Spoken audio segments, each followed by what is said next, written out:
पिछली रात जब देश चैन की नींद सो रहा था, तब हमारी सरहद पर दुश्मन ने एक बार फिर कायरता की मिसाल पेश की। पाकिस्तान की ओर से भेजे गए ड्रोन और मिसाइलों का मकसद था जम्मू, पठानकोट और उधमपुर जैसे संवेदनशील इलाकों में तबाही मचाना। लेकिन वो शायद भूल गया कि यह हिंदुस्तान है। यहां सरहद पर सिर्फ बंदूकें नहीं, माओं की दुआएं और जवानों का लहू पहरा देता है। भारतीय सेना ने हर एक मिसाइल, हर एक ड्रोन को हवा में ही ढेर कर दिया, लेकिन इस वीरता की कीमत हमें एक अनमोल रत्न की शहादत से चुकानी पड़ी। उस सुबह करीब 3:30 बजे जम्मू कश्मीर के उरी सेक्टर में एलओसी पर फायरिंग जारी थी। जवान डटे हुए थे, सीना ताने, आंखों में सिर्फ एक जज्बा, मर जाएंगे मगर देश की मिट्टी पर आंच नहीं आने देंगे। इसी आग के बीच लड़ते लड़ते नायक एम मुरली ने अपने प्राण देश के नाम न्यौछावर कर दिए। आंध्र प्रदेश के श्री सत्य साई जिले के कल्लीखंडा गांव से आया ये बेटा, जिसने अपने पिता की मजदूरी की कमाई से पढ़ाई की, 2022 में सेना में भर्ती हुआ और अब 2025 में देश की रक्षा करते हुए अमर हो गया।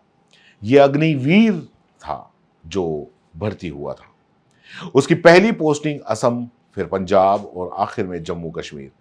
मुरली नायक वो नाम बन गया जिसे अब पूरा हिंदुस्तान सलाम कर रहा है। जैसे ही शहादत की खबर मुंबई और आंध्र प्रदेश में उनके गांव पहुंची, एक मां की चीखें गूंज उठी।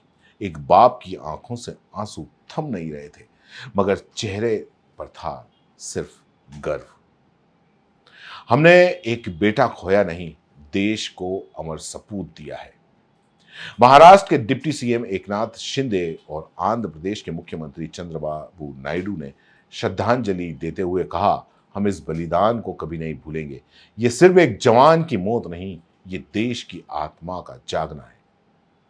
शिंदे ने क्या कहा, ये आप सुनिए। अभी मुझे जानकारी मिली है कि मुरली नाइक ये जवान वीर गति को प्राप्त हुआ है। पाकिस्तान और भारत की जो आज शुरू है सीमा पर, ये शहादत जो है ये देश की सेवा के लिए है और देश की रक्षा के लिए है और इसका हमें अभिमान है और मैं उनको भावपूर्ण श्रद्धांजलि अर्पित करता हूं। उनके पिताजी हमारे कार्यकर्ता, ऐसी जानकारी मिली है। मैं खुद उनको मिलूंगा। हमारे परिवार के वो है, शिवसेना उनके साथ है, राज्य सरकार भी उनके साथ है और उनके दुख में हम सहभागी हैं। इस बीच एलओसी पर पाकिस्तान की तरफ से फायरिंग जारी है। अब तक दर्जनों मासूम नागरिक, महिलाएं और बच्चे इस हिंसा की भेंट चढ़ चुके हैं, मगर भारतीय सेना ने दो टूक कह दिया है, अगर हमारे सैनिकों और जनता पर हमला हुआ तो जवाब ऐसा होगा कि दुश्मन अपनी आने वाली पीढ़ियों को भी भारत से डरने का सीख देगा। बीती रात भारत की एयर डिफेंस ने फिर साबित कर दिया, हम सिर्फ झेलते नहीं, मुंह तोड़ जवाब देना भी जानते हैं। यह है भारत की असली ताकत, वीर जवानों का लहू और उन परिवारों की हिम्मत जो हर पल देश के लिए जिंदा रहते हैं। जय हिंद।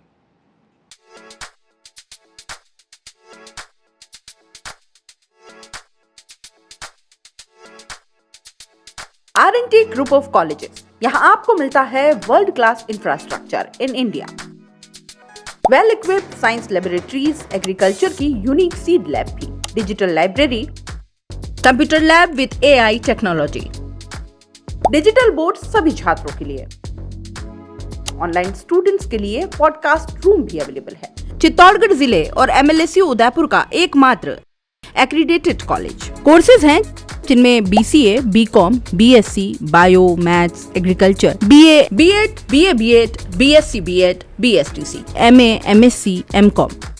बड़े और खुले ग्राउंड स्पोर्ट्स के लिए, जहां होती है sports activities, training, personality development, student development activities, seminar और कॉन्फ्रेंस फैसिलिटी भी, NCC एक्टिविटीज, ताकि NCC कैडेट के रूप में आप भविष्य संवार सके, देश की सेवा कर सके।